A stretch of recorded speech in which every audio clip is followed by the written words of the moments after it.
Hello, everyone. It's Jane Conto, your Wasteland Reviewer, and welcome to the Wasteland Retrospective here on the SPDM Crew Podcasting Network. And this is my weekly show where my guests and I each pick a film related in some shape or form. And hopefully, by the end of this episode, you have two films to go check out. It is the first Thursday of the month. What that means, joining me is my wife, Jess. Hello. Thank you for coming on. You're welcome. And Jess and I are going to dabble into some 90s Australian cinema starring Toni Collette. So, one of them is. I feel like, oh, yes. We're talking about Muriel's wedding right now. Yes. Okay. This is aggressively Australian and mean. Didn't expect it to be this mean. Both these films are out of Australia, both starring Toni Collette from the mid 90s. And we are going to be talking about first Muriel's Wedding from 1994. This was Toni Collette's big breakout role. A young social outcast in Australia steals money from her parents to finance a vacation where she hopes to find happiness and perhaps love. And this is a dark comedy, written directed by P.J. Hogan and also starring Rachel Griffiths and Bill Hunter and a few other familiar faces of some Australian actors. But Jess, what are your general thoughts on Muriel's Wedding besides that it's mean? It is funny. It's aggressively Australian. I don't think I realized that. I was a little proud of myself for figuring out that it's somewhere on the Gold Coast. The Not that I Florida, Australia. is what they call it. At least that's what I've talked to my friend Adam, who's from the Gold Coast, about. So I could see that because I've been to both. I went to Australia when I was younger, and we didn't really venture into these parts, like Porpoise Spit, which is a Or very fun name Porpoise Spit. for a small town. Um, yeah, I did think it was funny. It gets dark though. It Yeah, leans into the dark comedy. Like her poor mother. She's doing her best. that whole storyline in the film is really tragic because you could tell her mom is somebody who's really under the thumb Hmm. of her husband, who's a Maybe a little, local politician, maybe a little simple. a little bit. And she's a smoother. Mhm. She kind of lets her kids go over her. Just a lot of agency. No. And it's sad seeing where her story goes and moments where she finally lashes out, trying to take control when he's at her lowest, and then doesn't end well for Muriel's mom. And that was like one of the darkest twists of this movie was where that went. But honestly, it's the moment where Muriel finally like wakes up Mhm. from it's she Everyone's very narcissistic in this, well, and I think honestly. this film is very interesting because her journey parallels her father's, and I think her finally realizing how much like her father she is, and so sees what her father's actions pushed her mother to do, is what finally kind of like wakes her up that she needs to be a better person. She's lucky that what was her friend's name? It's a Rhonda. She's lucky Rhonda stuck by her. Rhonda's and her mom are the only two. Well, Rhonda's mom is fine too. Rhonda is by far my favorite character in this movie. This is a Rhonda fan club. Honestly, this movie could have just been about Rhonda. And I loved Rachel Griffiths. I thought she was She was fantastic. great. Especially when they're on vacation and she reconnects with her and she goes up to the mean girls who are like, oh my God, you should hang out with us and not Muriel. She basically says, fuck you. Just Yeah, turns around and walks away. Good for you, Rhonda. her like even like specifically her journey of she's living her best life. She escaped this what Porpoise Spit seems like Haddon Township where I grew up, where I think it's any small a town. town fair Yeah. because like it's the Haddon Dome where nobody escapes the Haddon Dome, Yeah. but she escaped Porpoise Spit. It flourished into And herself. then Muriel fucks it up. Well, the I think well, Rhonda has a very tragic story too because she's living her best life out clubbing, She tries to help having a a friend. threesome, Love and that for her. winds up, having cancer. Yeah.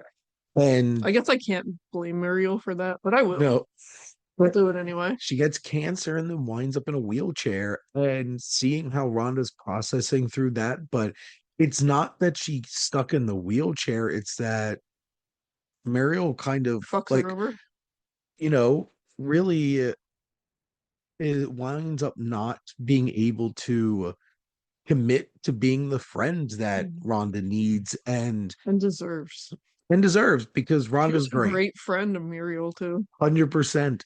That whole entire thing where they're working across the street from each other on the phone so that they could she could give Muriel advice about that one Yep. guy. And She's real for that. their friendship is great.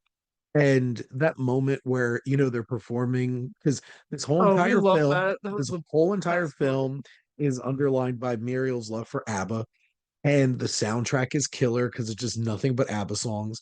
And when they're performing, it's so great with how they do the camera angles and everything, mimicking the music video. And the two of them commit so well to it. They have the whole outfits. It's the best part of the movie. Yeah, it really is a lot of fun. Absolutely. And, from the start, like Toni Collette delivers such a fantastic performance. And there's something empathetic about Muriel because she's so sad. Oh yeah, she's dare I say pathetic. Yes. And Toni She's Collette like a plays that so sad well. rescue animal that you pull out of the dumpster. And like Yep. she does all these Like, very self-centered things. She does these reckless things. yeah, she had not a snowball's chance of hell of being well adjusted. No, and it's challenging because she's a complicated character and she does so many things that make you want to hate her, but she's still empathetic in the end because you realize like she the conditions that led her to this point were not great and nobody spent any time trying to help her No, learn better. her family, except for her mom, is just actively antagonizing her. I feel Her- so bad. I do feel bad for her, although she did Rhonda dirty. well, and that's the thing. But could she help it? Did she know any other way? Well, and like her stealing all this money and running off, Yeah, who gives someone a blank check? I it's mean, I get it, but and by the end, you buy into the journey that Mario goes through. That whole crazy subplot where she gets married to hey, the South African swimmer. South African swimmer, That was wild. and the In fact the that newspaper, I love that. She got to go into personal ads. She in the shows up, newspaper, want Australian citizen to marry. They did a green card wedding. What yeah, it is, and then they have an actual genuine connection towards the end, and she but pieces out. Good for you, girly. which Go your own realizing it's way. like you got to do your own thing. We love that, and he's a hottie. I mean, she could have just stayed in his rich apartment and banged him. His facial reactions, though, throughout the whole entire movie are fantastic because he's like so disgusted by her. Just so rude. It A is. lot of people in this movie are rude. Well, and this definitely reeks of that 90s. Oh, she's chubby. Shot comment. Oh yeah, Like, that's one of the first things I said is wow, they really frumped her up here. well, like Toni Collette wasn't like model skinny in it. She's a Forgot bit about the whole. curvy. I forgot about the heroin chic thing. It's And, coming back apparently. Ugh. you know, it's interesting because by the next film we talk about, Toni Collette definitely doesn't look the same. No, But leans into the not quite manic pixie dream girl, but quirky. you have those moments where she's like dressing up in the wedding gowns, and then that moment where Rhonda confronts her and Oh she's just god, that's crying. borderline unhinged. It's this film has big energy, it's vibrant, it's colorful, it's very brash in its energy in terms of how it's edited and everything. And I think Hogan brings a lot of personality to this. Oh Oh, my God, I just realized that because everyone, everyone probably knows someone who's like a lot of people in this film. okay, he wrote Dressmaker. I was about to say if he directed the Dressmaker, that would have made so much sense. Oh, Um, it was pretty close. and I really like Bill Hunter as her father. So He's a he's such a great bastard. he's a bastard. He's a great Australian character actor and one of the biggest names in this movie. If probably the biggest name in this movie, probably at this point, because he had been in like Gallipoli and stuff Mhm. like that. You know, other very prominent With Mel Australian Gibson. films with Melly Gibson, though. But This film is certainly dark. It certainly is complicated because there's a lot of tonal shifts and stuff like that, but it has a good heart at it. And there's some really great moments. And Muriel's just such a crazy, strange, interesting Yeah, character. it definitely is. It's not even like unhinged or anything, just weird. She is Again, I weird. think we've all probably met someone along these lines. And Been that person. No judgment. any She's not a other bad person. She's just a leaf in the wind. any other thoughts on Muriel's Wedding? I have no thoughts in my head. Next up, we have Cosi from 1996. And this is yet again another dark comedy out of Australia from director Mark Jaffe. And a directionless young man hired as a drama teacher at a psychiatric hospital is roped by a demanding patient into helming an ambitious production of Mozart's opera Cosi fan tutte. There was a lot of Toni Collette relative to what I thought. I thought there was going to be more Toni Collette in this, Yeah, but it's really a Ben Mendelsohn vehicle. yes, Ben Mendelsohn is indeed the young He's director so here. handsome and such a dickhead. We will get into Lewis as a character, but you have Barry Otto, who's the rambunctious older agent I who will really admit I wants to. loved this guy. Yep. He was the right amount of dramatic. You have Toni Collette. Rachel Griffiths is back as Lewis's partner. His buddy Nick, played by Aiden Young, who moves in, and then you have the likes of Jackie Weaver and David Wenham popping up here. Some pretty famous Australian actors who made it into Hollywood. Faramir hanging out. Indeed, and he's a bastard. Yeah, he's a horrible person. Also, I mean, I know it was the early 90s, but like, what are your security protocols here? This is the worst psychiatric institution I've ever seen. This is definitely one of those movies where you have to suspend your disbelief because this place has no rules or Well, regulations or anything. honestly, it might have been accurate for that time. It might be, especially like because obviously I am not aware of how things are in Australia when it comes to psychiatric health and stuff like that. But like they flew fast and loose in terms of things here. Well, and even now, I'm not super. This would be a better conversation for like Paige, who has done crisis triaging and whatnot. But when we screen where I work, one of the first things we ask is homicidal, suicidal behavior in fire setting, which is what Faramir guy does, Yes, because that is an incredibly risky behavior. yes, Doug. And Doug He's just is running around grabbing matches from his messed up teeth, his tracksuit, He's throwing lit matches in garbage cans. lighting things on fire, his rapping, all of it. What Content warning for descriptions of animal cruelty, by the way. That was a little upsetting. yes. This film really I feel like lives on its group of supporting characters because I guess from like a filmmaking standpoint, it's same kind of like raw 90s indie Australian kind of energy Mhm. along the same lines. It's colorful, it's vibrant. I think it really shines when they get into the third act and actually do the show. Yeah, that was a good time. The cinematography, the editing, how it's all pieced together And even is the way they have to sneak around and do it. They have a secret production of Cosi, which is really fun. yeah, Good for and them. good for them. Not good for Ben Mendelsohn. He deserves neither of those women. And it really comes to life. And that's the problem with the my biggest problem with this film is Lewis, the character. Yes, Ben Mendelsohn is like strikingly handsome in the mid 90s. Realize I wasn't familiar with his game. Not realize that because all I know is like him from Literally, the earliest thing I know is from The Dark Knight Roofman. Rises. Yeah, Roofman. He's just a fun old Southern preacher. And And like Talos from yeah, he's in Captain Marvel. close makeup. Yeah, and so like here he's considerably younger. He's a And baby. He's like 19 or 20 looking. and Lewis is struggling to really find his footing in terms of being able to find an opportunity to express himself. Mhm. And then he finds himself in this situation that he's very set in his ways and hard to navigate a bunch of psychiatric patients who are not going to act in the most rational of ways. So you need like skill with managing people in general. He doesn't seem to have a whole lot. No, because he's green. This is like Yeah. one of his first plays. Because And who else is they're not gonna get like a famous playwright probably yeah, to work in some random psychiatric institution. exactly. And he's so frustrating because he has Lucy, Rachel Griffiths' character, who I underwritten and frustratingly written at times, but she is so charismatic. And all right off the bat, you're like, you don't deserve her. No, And there's neither woman. well, that's the thing too, because then he starts flirting with Julie, Toni Collette's character, who is a recovering addict Mhm. Great and to start a relationship with her. kind of He can has fix this her. goth girl kind of vibe a That's what little I bit. mean. She does have big titty girl energy. And she's elusive because she's not in the film much.